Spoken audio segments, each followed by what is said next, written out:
Hello and welcome to this mod spotlight for Ender.io version 0.11.3 build 330 by Crazy Pants. For any updated videos, or if you're looking for something specific on this mod, please click the button at the top of the screen now for my playlist, and you'll find all links regarding this mod in the description below.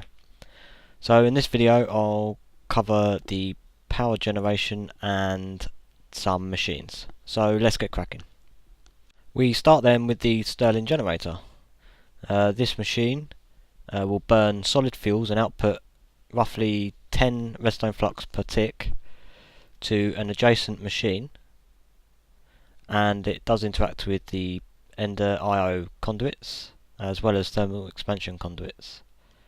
So the solid fuels that you can use are obviously coal coke, coal blocks, any type of wood, bibliocraft bookcases and stuff like that will burn up as well. So let's see it in action quickly.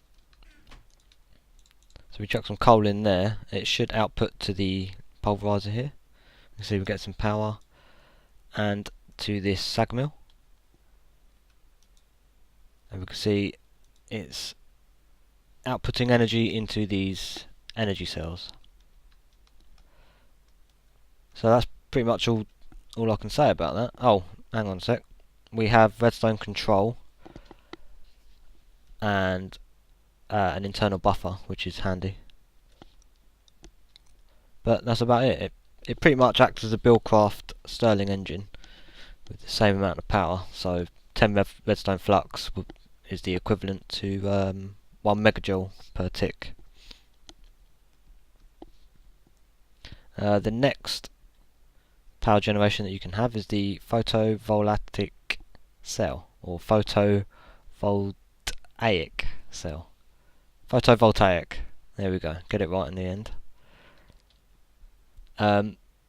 Yeah, so you can set these up on top of like a buffer, an energy cell, and they output their power underneath, and they need direct line of sight to the sun.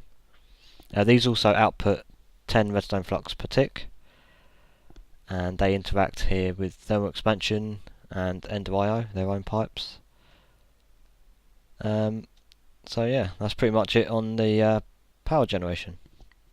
So now onto the power monitor.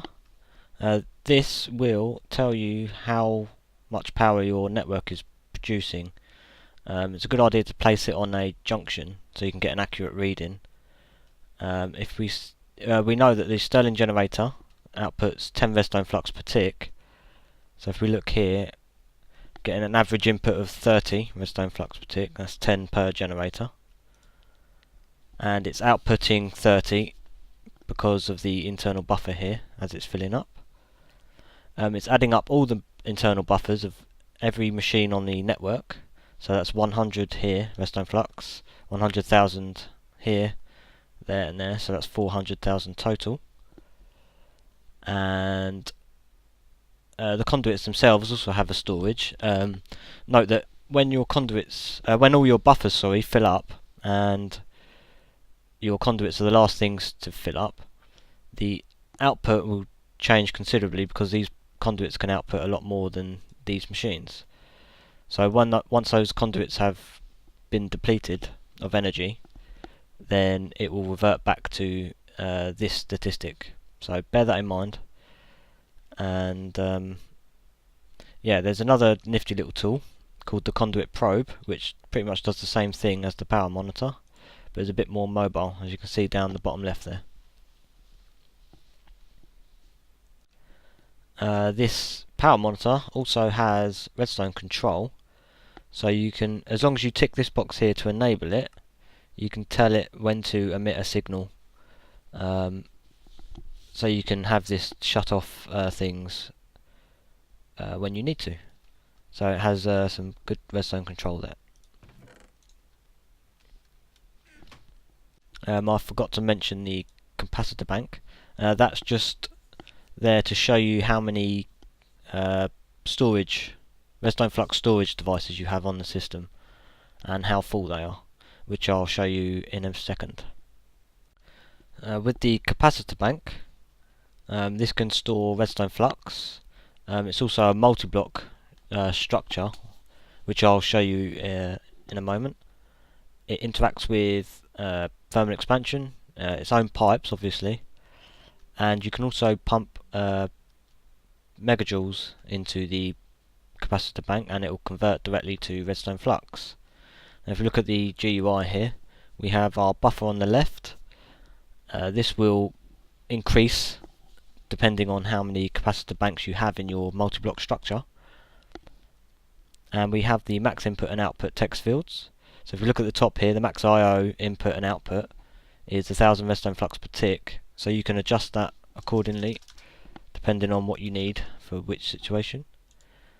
Also, each input and output has redstone control, so you can tell it when to be active, when not to be active, always active, etc. And these slots at the bottom here are for charging redstone flux tools or weapons. So if we grab ourselves one of these banks, and we can see here that I've doubled it. So each time that you add a block, it will increase its input and output by 1000, and also increase the capacity by 5 million. So we have a 10 million and 2000 input output with 2, and then 15, 3000 input output with 3, and obviously 20 and 4000. Now you can make these things quite big.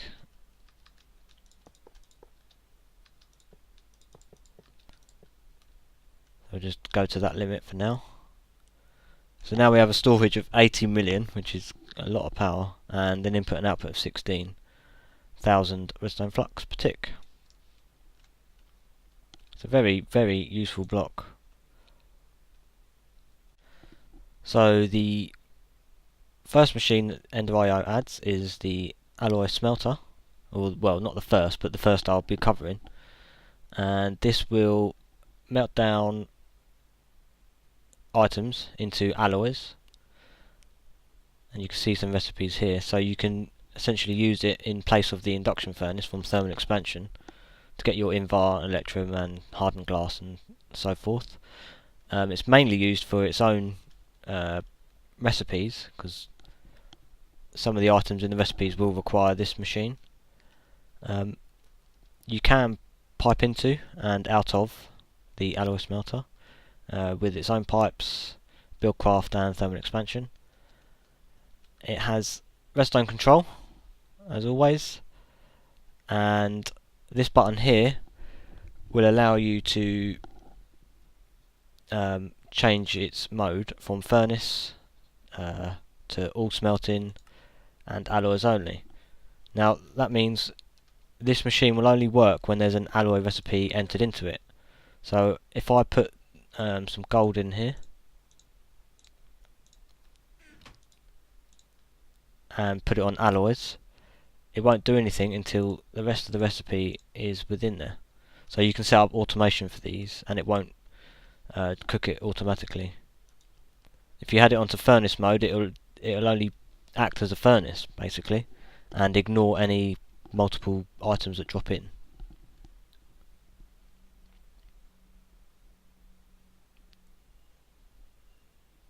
And when it's complete, which is now, we get our energetic alloy. Notice that it takes the item and then starts cooking it. So yeah, be mindful of that. The next machine on the list is the sag mill, which is essentially a pulverizer type macerator machine. It will macerate your ores and double your dusts, or double your ingots, so you get 2 dusts from gold, and you get a chance to get additional items. It also interacts with buildcraft and thermal expansion, as you'd expect, and also its own pipes, of course. So if we just bung a bit of gold in there, yeah, we've got some redstone control as well, so you can have these set up in a nice system of some sort. There we go. The last block I'm going to cover is the painting machine. Before I do though, I forgot to tell you that obviously these machines need power. So I'm just powering here with the energy cells. But you can use Ender.io's own power, or any redstone flux power source. Yeah, so the painting machine will take a target texture and a block type and turn that block into that texture. So as a demonstration here, if we wanted pumpkin fences, if we stick that in the template slot and the item that we want converted, it will produce pumpkin fences.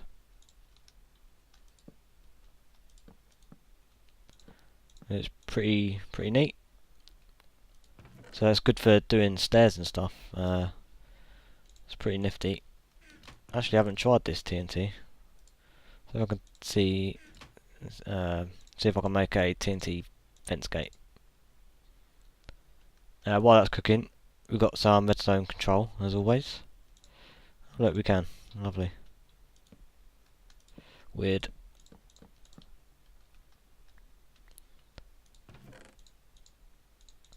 So yeah, just play around with that. I know you can do note blocks. I'll put that in there. Haven't tested that. Oh, I did test glass. Glass will revert back to its original texture. So this is grey glass. It did with the fence gate. Yeah, it's done it there. Look. So it doesn't store the colour, but still useful either way. This block is also used for making your Ender.io conduits. So if you make yourself some facades and put in a texture that you want, you only need one block for the texture, and that will make your conduit facades. And that's it. So yeah, that's it for this video, and I'll see you in the next.